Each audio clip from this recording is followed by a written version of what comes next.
Welcome to the Finance Marketing Podcast, a show that empowers finance professionals to market their businesses in ways that feel good and actually achieve results.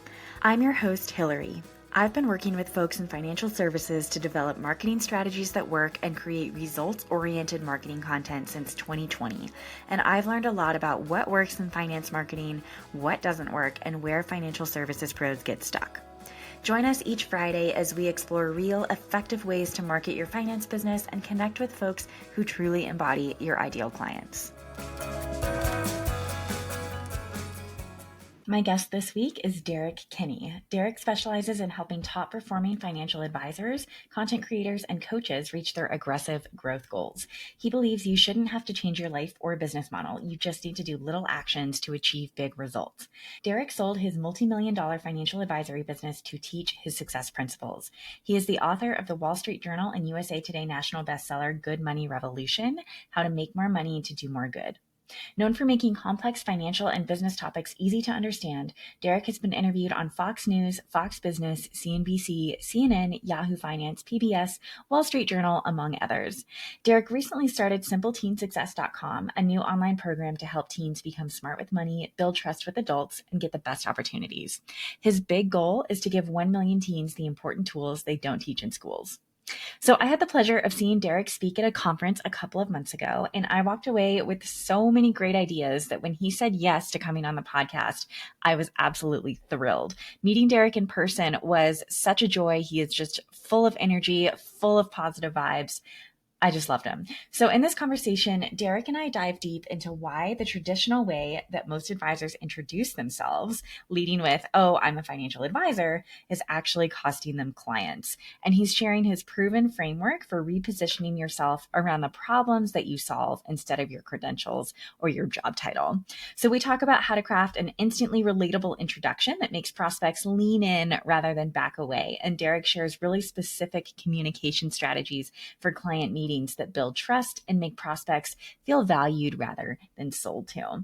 Derrick's advice was very practical and immediately actionable. So if you've ever felt frustrated watching prospects' eyes glaze over when you explain what you do, or if you're ready to transform how you show up in networking events and client meetings, this episode is packed with really valuable insights that you can start using right away. So without further ado, let's dive in.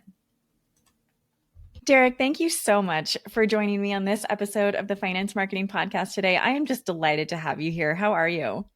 I'm doing great. Hillary, thanks for this invitation. When we talked a few weeks ago, I was super excited to be with you. So I think this is going to be a really fun conversation. I agree. I had the pleasure of seeing you speak at a conference a couple months ago, Derrick, and I walked away just with so many great ideas. So when you said yes to coming on the podcast, I was so excited. So can we start by you telling us just a little bit about who you are and what you do?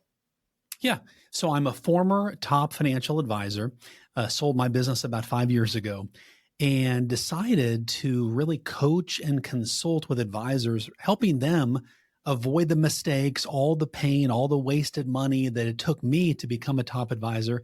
I wanted to help them achieve that a lot quicker. I reached this point where I knew it was time to sell. I call it Derrick 2.0. And it was time for me to go on to my next big thing. I didn't want to be that athlete that people see and they say, you know what, they should have retired 2 years ago. I didn't want to be that person. And what I'm finding is advisors, especially the ones that are really hungry to grow, they want simple, proven strategies. No theory, no, I wonder if this is going to work.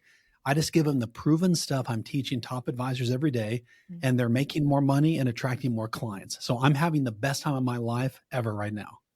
I love that. You know, Derrick, you are not the only coach out there for advisors, right? But you are definitely the one who I think just exudes the most joy and positivity. And so I just love every time I see you doing an interview or posting something on social media, I just really love your energy. Well, that means a lot. You know, it's funny you say the word energy because I struggled with that for a long time. I'm sort of an introvert living in an extroverted world, which sounds crazy, but I'm kind of a 2-night guy. I could do social events 2 nights in a row, but I need a third night off just to recharge the batteries. And what I realized was I wasn't the chief executive officer of my business. I was the chief energy officer. And once I made that light bulb moment, kind of that click in my mind, it let me manage my energy better. And clients began to tell me, Derrick, you seem like you're more engaged, because I Mm. realized I was sprinting and not marathoning. It just helped me a lot. And maybe it can help a lot of our listeners as well.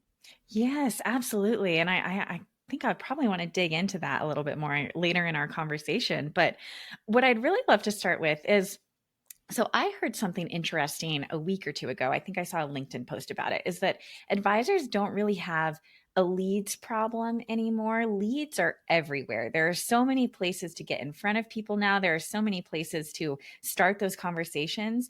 And yet advisors still want to know, what are the best ways to get more clients to work with me? What are the best ways to get clients to say yes to me, as opposed to all of the other, advisors or options that they might have out there? And I know that you just have some really, really great strategies and insights around that. Well, thanks. It's funny. I was on a coaching call with a group of young advisors just a few minutes ago. Two of them were 23, one is 22, and they're struggling with people taking them seriously Mm. as financial advisors. And then I talked earlier this week with a group of advisors that are in their 60s, and they're expressing the same concern. They're not taking me seriously. So I realized, while age is an issue, it's really more of a mental belief issue. But deeper than that, Hiller, if we just want to call a spade, a lot of people are selling based on the features and benefits of their products and services, and people don't care about it. Mm. All they care about is one thing. It's their favorite radio station, WIIFM, which stands for What's in It for Me. And Mhm. if you can play your message to that radio station, now you appeal to people. And what I tell people is, people don't care about what you offer, your credentials, your fiduciary. All of those things are important and valuable. All they care about is, can you solve my painful financial problem? Mm. And as a young advisor, 26 when I started, that was my problem. Hillary, I would cringe when people asked me, Derrick, what do you do for a living? I wanted Mm. to go run and hide, because I knew when I said financial advisor, their eyes glazed over. They started to walk backwards. They clutched their wallet and their purse. They muttered something like, I already have enough insurance. It was terrible. I would just ask questions to avoid them asking me that question. Right.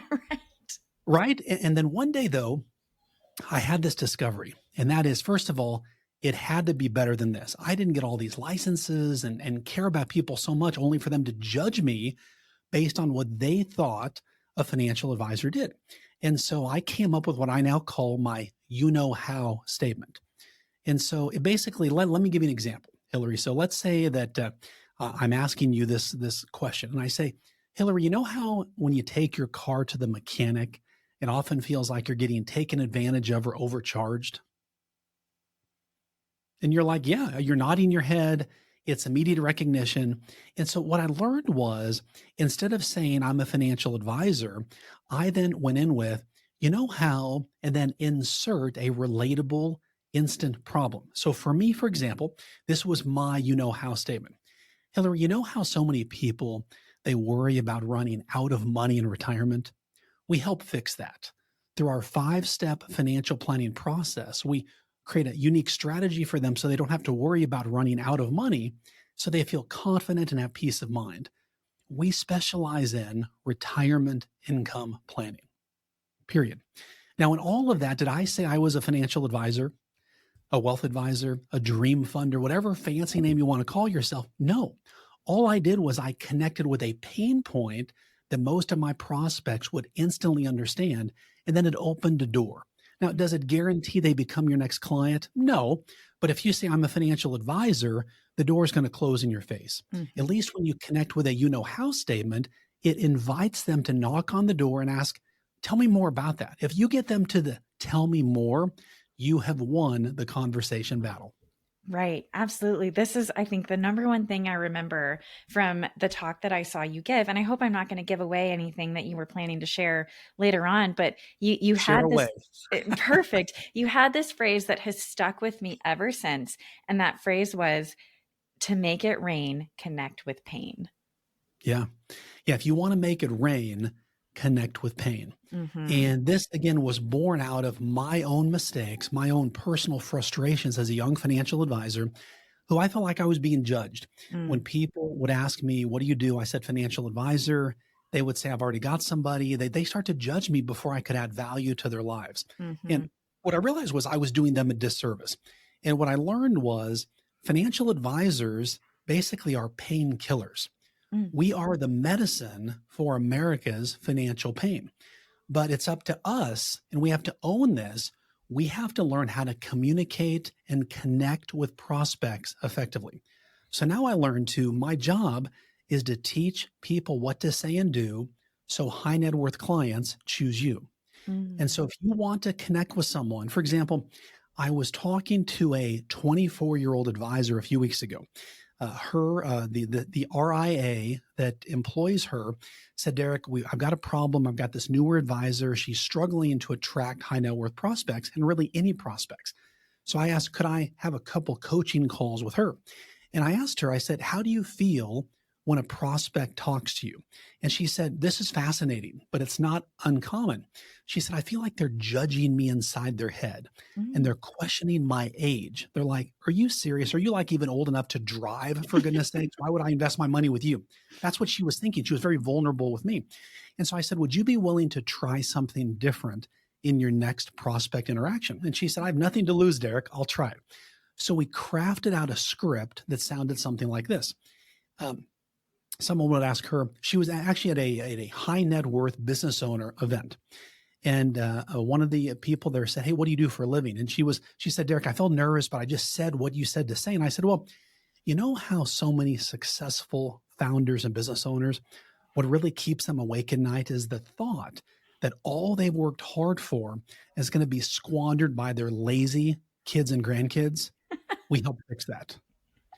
And she said, Derrick, the guy's eyes got as big as saucers. And she Mm. said, what happens is we help prepare their kids to then take on the wealth that you've worked so hard to build. That way they Mm. don't lose sleep at night anymore. And then Mm. she said, by the way, I'm the youngest at the firm. And why that's important is because I'm probably the one person who understands all the technology here to provide a great experience. You would love our advisors. She picked up a lead that night. Now, Wow. Hillary, here's why that's important. So many people bring in younger advisors wanting to train them to attract kind of the big fish, these ultra high net worth people. What we discovered in that experiment was, and now we've tested this with a lot of other advisors, sometimes the superpower of a younger advisor is to appeal to the high net worth person and their desire to help their children be Mm. prepared to inherit the wealth. And suddenly she began to pick up clients all over the place, not in the way the owner thought, but in the way that the people talking to her wanted to have her help. Does that make sense? I love that because it takes what felt like an insecurity to her and turned it into a massive strength and opportunity. Yes, I love the way you phrase that. Her liability became an asset that Right. now she can proudly be part of her younger story. Now she's like, Derrick, being young is my superpower as an advisor. And Right. just her confidence and her voice, I was like, okay, that made that call all worthwhile. Right. Absolutely. Can you share any other stories of, maybe a specific example, if you can think of a different way that another advisor has worked with maybe a different market of how they can start that conversation without immediately putting that person they're talking to on, oh, they're about to pitch me, or because it's not a pitch. Right. Yeah. So right now, for example, we're about to enter the holiday season. Mm. And contrary to most people's beliefs, the holidays I have found for my coaching clients is one of the highest business growth times of the entire year. You Mm. might say, well, Derrick, why? Well, it's because all of these unplanned social interactions, you now have a lot more people asking you at a birthday party, Christmas party, Thanksgiving party, just random events you find yourself at in small talk. Hey, what do you do for a living? Mm. It's like what every guy asks every guy, but women ask the same question. It's like this intro. Hey, I have nothing else to say. I'm going to ask you, what do you do for a living? And so when you say your title, it's like on the game shows where the big X pops up and goes, "Erk," you've lost. But if you come prepared with, how so many people they worry about, and then insert the relatable problem that demographic, that ideal prospect likely has. So, a quick story. I was doing a private workshop for a group of advisors about 2 years ago. And one of the advisors on the break, we were teaching them how to craft their how statement to stand out instantly with prospects. Well, this one advisor was very frustrated. And he openly said, Derrick, I feel like I get rejected by prospects all the time. I need your help. So on a break, he just corralled me and said, hey, help me craft my how statement now. And so we basically took about 5 minutes down and dirty, crafted his how statement just to give him something to work with. So the owner of the firm calls me a week later with a crazy story. And he says, Derrick, you remember the advisor who was just at the end of his rope, just worried and concerned, frustrated? I said, yeah, I remember him well. Well, he had this interaction with his neighbor the next day, and he wove in the conversation of, they were talking. He just said, so many people right now, they're worried about how much money is going to be enough, or they're worried about running out of money. And his neighbor said, yeah. He said, well, that's what we help solve for people. And what the owner of the firm told me was paradigm shifting for me, Hillary. And what he said was, he said, Derrick, the neighbor told the advisor, I thought you were just a financial advisor. I didn't know the problems you solved for people like me. And the neighbor said to the advisor, we've been unhappy with our advisor for a couple years. Would you be willing to take us on as clients? Wow. And of course, the advisor said, yes, we would. That's the easy part of the script. A $5 million account came his way just by knowing the words to say in casual conversation. So what I would tell people, and that was then another story. I got an advisor that called and said, Derrick, I picked up a $7 million account just by reading one of your LinkedIn posts. And it was all about just the words to say to connect with people. So the whole point here, this is not salesy. It's not manipulative. It's just conversation. But when you connect with people, like when you say something and someone says, yeah, I get that. This person understands me. They get me. I feel like they're listening to me. That endears them to you in a way that makes them want to say, tell me more. How can I work with you? Wow. I actually kind of got chills when you were telling me the story about the neighbor who said, I thought you were just a financial advisor. Yes. That every advisor listening to this should hear that and ask themselves, what does that say about our industry and what can I do to shift that image? Well, and it's to the point of, if you want to make it rain, connect with pain. Right. And what I would tell people is, and I'll give people just a simple exercise here, Hillary. Someone watching or listening might be thinking, well, Derrick, how do I identify what the pain point is for my prospect? And I call this the 5 and 5 principle. So simply look at your past 5 clients and then your 5 favorite clients. So your past 5 will tell you 2 things. First of all, it's going to tell you recently, who are you attracting right now? And oddly enough, most advisors tell me when they do this, they realize probably half of the clients they're bringing on, they don't even like. Like they don't even meet their minimum just because of all the busyness. They're just bringing them on. So it lets them check every 5 clients, are we bringing on and into the firm the person we want? And then the 5 favorite, these are the people that when you see their name on your calendar, you smile because they respect you. They love you. They pay you well. You probably socialize with them outside of the office. They adore everything about you and you feel respected. So you want to ask 3 things. First of all, of those 10 people now, just on a spreadsheet, you can write this out. What was the problem that both groups of clients came to you to help them solve? And it's typically deeper than, I just want to say for retirement, typically there's something that's deeper there. You want to find the common thread. For example, one of our coaching clients realized he likes to work with high earning tech professionals who often wonder where the money goes at the end of each month. And so that's a common concern when you verbalize like that, like, yes, I make good money, but I wonder where it goes. Or my financial life is so complex, I just want it to be simplified. And people are like, yes, that's what I want. That they connect with that pain point. And so when you do that, then you want to ask yourself, what was the emotion, as best you can remember it, that the prospect came to you when they wanted to work with you? Were they feeling worried, frustrated, anxious, nervous, uncertain? And then what emotion are they feeling now post you in their life? Optimistic, confident, peace of mind, unworried about the future. And all of those words then begin to craft that you know how statement. So Oh, think of your current five and your five favorite as your focus group. There's no expensive consultant needed here. You're letting your current clients tell you, here's the pain.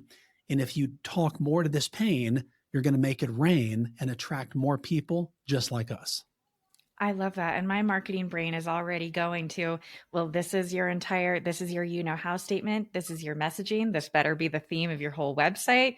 This better be talked about in your social media posts. You need to send emails around these things. I think that it is so true. You don't need to pay for very expensive market research as an advisor. You have the research right there. You just need to go and find it from your clients. Well, what I think about too, Hillary, and you can tell me if you agree or disagree. I mean, you are the email marketing queen. And so how I think about this is I think about what is the pain point that becomes my subject line. That Mm-hmm, becomes my opening line for the email. That mm-hmm, that becomes, as crazy as this sounds, what I talk about all the time. mm-hmm. So when people ask me, what do you do for a living? Well, you know how people worry about what keeps them awake at night? Insert that relatable problem. We help them fix that. Mm. Or when you're in a conversation and people, you just want to bring it in, you can sound surprised and shocked. And it's all based on your tonality and just weave in, Hillary, the crazy story, if I can share this with you.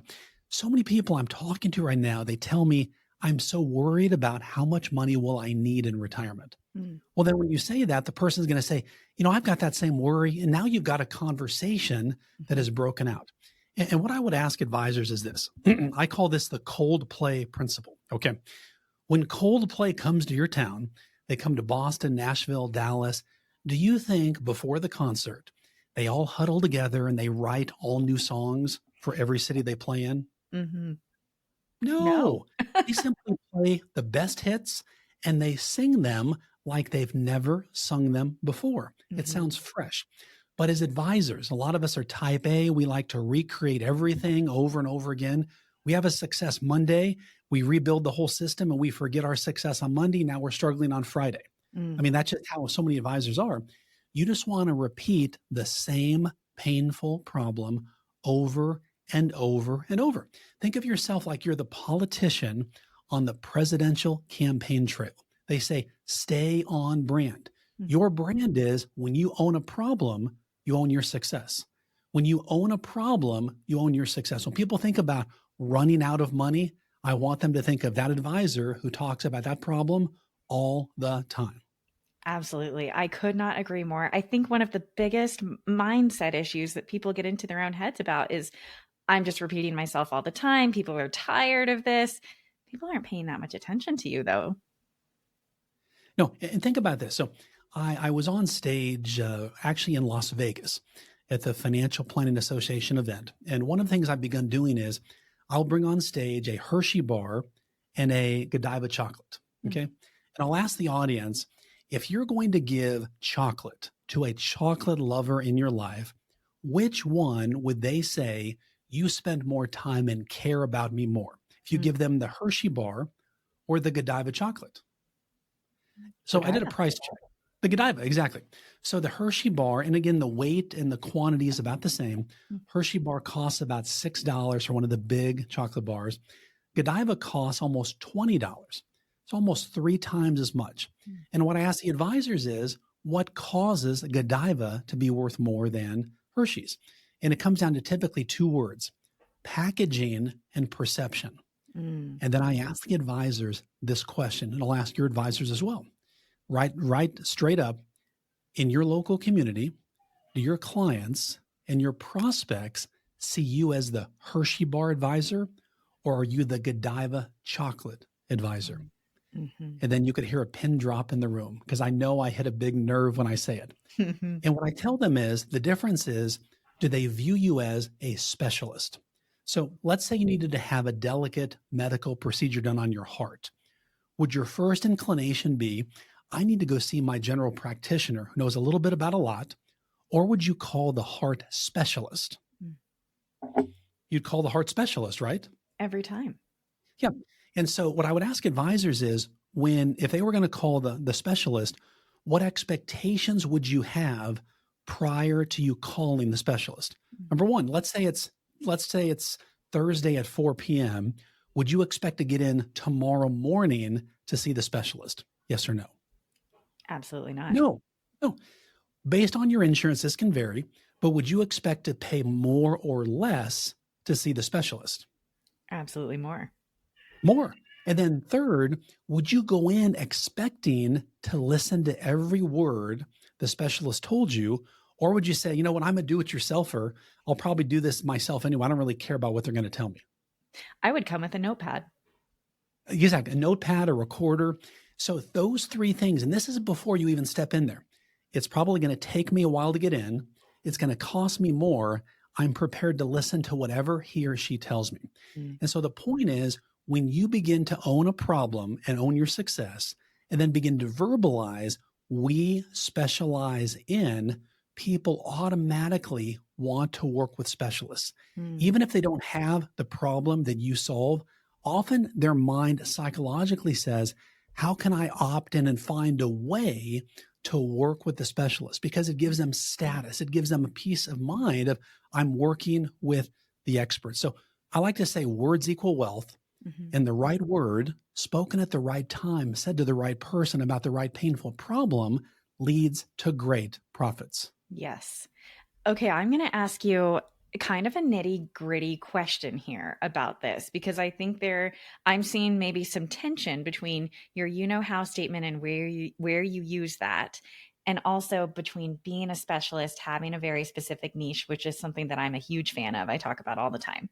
And so I'm wondering, I'll use myself as an example, actually, because I also hesitate to tell people, oh, I'm a marketer, because I think people start to back away when they hear, oh, you do marketing. And so for me, I only work with financial advisors and coaches. And so if I have a you-know-how statement that is, around the concept of, how financial advisors XYZ with their marketing, do I only use that how statement when I'm talking to financial advisors? Do I adjust it when I'm talking to a more general audience, someone who I know is not a financial advisor per se? Because my fear is, I start out, how financial advisors struggle with this, and they say, no, I don't know that. Right. Yeah. No idea. Right. Right. So do you have any advice around, how to change your statement for different settings or anything like that? Yeah. Yeah. So ultimately, the question is answered by, how true do you want to be to the client you want to work with? So for example, if someone says, I only want to work with financial advisors and their marketing, well, then it changes from, how advisors worry about this, because the person doesn't know. Right. But instead, if you know it's clearly not a financial advisor audience and you want to stay true just to that audience, then you let people know, this is going to sound kind of crazy, but we specialize in exclusively helping financial advisors do this. So if you happen to know a financial advisor who feels frustrated, send them my way. So what you're doing is you're telling the person, this is going to sound crazy. So whenever, by the way, good marketing lesson here, whenever you say the word crazy, people love the word crazy. They like to be crazy because in their normal lives, they can't be crazy. So anytime you say, listen, I've got this crazy idea, not sure if it's a good fit or not, would you be opposed to a 10-minute Zoom to talk about it? I get yeses all the time because people want to be crazy. I tell them, I don't know if it's a fit or not. So they're opting out.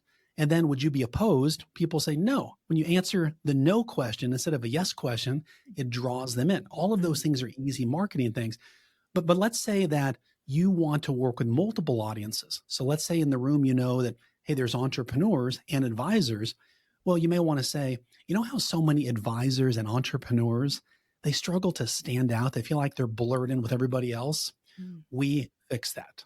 We specialize in creating ways for them to stand out and generate immediate business. Whatever that may be for you.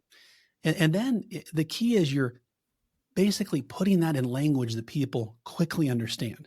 But again, the goal here is not to be all things to all people. The goal is you want to connect. Like in mine, our practice, our business was focused on pre-retirement. And so what landed well for me that was immediate recognition was, so many people, they worry about running out of money in retirement. As I'm slightly nodding my head as I say it, we help fix that. Mm. And then one of the things I talk about, and you heard me say this from stage, is communicate like you cook a brisket. Mm. So I live here in Texas, I here in the Dallas-Fort Worth area, and I love brisket. We love our barbecue here. And how do they cook brisket? Low and slow. Mm. Now picture this, Hillary. This might have happened to you. You might have seen this happen to somebody else.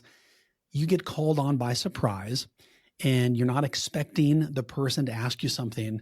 What often happens to someone is their voice goes higher and they talk faster and they automatically look nervous and less prepared and less credible. Mm. So what I say is when those moments and your heart palpitation kicks in, you're feeling nervous, anxious, go brisket. Mm. Talk a little bit lower and a little bit slower, and you automatically sound more credible and authoritative and trusted. And jokingly, I say, even if you have no idea what you're talking about, if you talk lower and slower, you sound more credible. It's so true.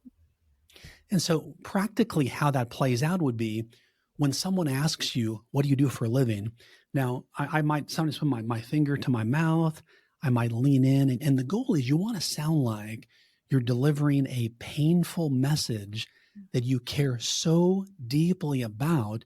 You're not a salesperson, you're not even a financial advisor at that point. You're simply the messenger of hope for these people's financial lives. Mm. Hillary, you know how so many people they worry about running out of money in retirement? We help fix that. Mm. Really. And you say it lower and a little bit slower. And one of the biggest ways advisors fumble the ball is often toward the end of the visit. By the way, we call them visits and not meetings. Mhm. A meeting you have with your proctologist, it can feel cold and isolating, but a visit is with people you care about. Let's schedule a visit together. So when you work with higher net worth people, the words you use matter. The word visit is non-confrontational, it's inviting. So when you have that visit, typically advisors, when they talk about their fees and how they work with clients, this is when it happens. They lean in, their voice goes higher, they talk faster. It's as though there's a billboard behind them that says, you're about to be sold something, alert, alert. Well, Yes. instead what I teach advisors is manage your body language. Whether Mm. you're on Zoom or in person, lean back. I'll take the microphone back with me. Lean back, open gestures. Let them see your entire torso. You want that part of your presentation to be the most relaxed of all. Because what happens is when clients or prospects at the time sense you're nervous, it amps up their nervousness. And so Right. when you talk a little bit lower and a little bit slower, and even asking them, tell me how you feel about that fee. Does Mm. that sound high or low or what you were expecting? Mm. And then you're just having, I call these big boy, big girl discussions. We Mhm. have open dialogues with prospects so they feel like, oh, I'm part of this and they don't feel like they're getting sold. That's how people feel comfortable to do business with you. And I imagine that takes a little bit of practice as well, because I think a lot of the inclination, by the way, I would also consider myself an introvert living in an extrovert world. I think a Yeah. lot of our inclination is really to, I'm just going to get through my pitch or my explanation of what I do as quickly as possible, and then they can decide, right? But I resonate with everything that you're saying of low and slow, open your body. And I imagine that doing a little bit of practice with that makes it easier over time. Oh, it does. And what I would tell people is, think about athletes. We give athletes and entertainers too much credit because we think they just know everything to do. There's no practicing, there's no notes. When you're recording a movie or a sitcom, people look at their lines, then they record. Look at their lines, look at record. And so what I tell advisors is have a written agenda that you simply follow the agenda. And it may say on there, okay, at this point, now be sure and talk low and slow and Mm. lean back. You can give yourself notes. The goal is you want to make that prospect feel like they are the one person in your universe. And I'll tell you a quick story, Hillary. So when I was a student at UTA, the University of Texas at Arlington here in my hometown, I was elected student body president. Okay. But the real story here, though, is we had a wheelchair basketball team, and the wheelchair basketball team won the national championship. And so, with most national champion college teams, they get to go where? they go to the White House. So somebody had this brilliant idea. Hey, let's see if we can get the wheelchair basketball team. At the time, it was President Bill Clinton. So I talked my way into going along the trip to represent the student body. And I remembered shaking hands with President Bill Clinton. Yeah. And candidly, I wasn't a huge Bill Clinton fan. But what happened to me shocked me. When I was in the presence of the president, all of that went out the window. He looked me in the eye. He shook my hand. He said, Derrick, it's so nice to have you at the White House. We're glad you're here. That was probably 7 or 8 seconds, but I still remember that moment as though I were a student today because of how he made me feel. I was the one person, at least in my mind, in Bill Clinton's universe for 8 seconds. Wow. And the reason that's important is for advisors, oftentimes we're thinking about lunch, we're thinking about what our kids have to do, and prospects pick up on that. I like to say your prospects need to see you doing the listening hustle. They need to see you taking notes on your laptop, writing stuff down, because when people see you're taking notes on them, they feel valued, important, and they feel like this person's making me feel like I'm the one person in his or her universe. Right. Great story. What a great story. So, Derrick, is there anything, as we start to come to the end here, is there anything that I haven't asked you yet around this that you feel is so pertinent to this conversation? Well, what I would tell people is, and this was my own struggle. So when I step on stage, I tell advisors, listen, I am not here to tell you theory, and I'm not here to tell you anything that you're going to wonder, is this really going to work? I tell my audiences, I only tell you what I'm teaching top 1% advisors right now, and they're getting results right now. So if you put this into practice, you too will achieve results. And you can feel like this giant exhale in the room, like, okay, there's no theory. This guy's actually been in our shoes before. What I would tell people is when you change the mindset of saying, I'm a financial advisor to, you know how, it's going to feel different. It's going to feel weird. It's going to feel unnatural. And so you just have to practice it, practice it. So it's in your words, very conversational. But remember this, the least amount of words wins. You don't want to cause too many words because that creates confusion and it causes people to have to burn brain cells to figure out what you're saying. I like to say communicate on a 3rd grade level. That is so, so important. But what I would tell people is, now this is going to sound crazy as well. Again, a good use of the word crazy. When I like to say that until the pain is great, the change does not occur. Well, my pain was great. I was frustrated saying financial advisor and people would just close the door on me. So what I told myself is, if I say financial advisor, I have to skip my next meal. And I like to eat, but it forced me mentally to say, Derrick, you know the path. If you say financial advisor is going to close the door in your face, but even if you fumble a little bit, you just begin to see how people respond to it. Even if you say the first line, you know how so many people, they worry about running out of money in retirement? We help fix that. You could always ad-lib the rest. But the key is you have to say an instantly relatable problem. And the more you get into that habit, you realize this is how opportunities happen. If I say financial advisor, probably not my next client. If I say, you know how, there's the odds of this could be my very next client. That is such a great way to end this conversation. What a great tidbit. Give yourself a consequence, right? If as you're practicing. Crazy. Yeah, like crazy. Well, Derrick, if people want to find you, reach out to you, learn more about you, where are the best places for them to do that? Well, you can follow us at successforadvisors.com. We've also got a free download, which is 10 conversation mistakes financial advisors make and how it costs them clients. You can download that for free. Also, the best way is on LinkedIn. Our LinkedIn audience is growing rapidly. It's our number one source of coaching clients and speaking opportunities. But I've committed to post on there 5 days a week. And I only want to post stuff that helps you make money. And so if it's not, then unfollow me. But we really haven't had anybody unfollow us in quite a while. So that's a good sign. I will endorse your LinkedIn posts to the end of my days. They are always valuable. Well, thank you so much, Derrick. This has been truly delightful. I really appreciate you sharing so much value. My pleasure. Thanks for having me, Hillary. This has been a lot of fun.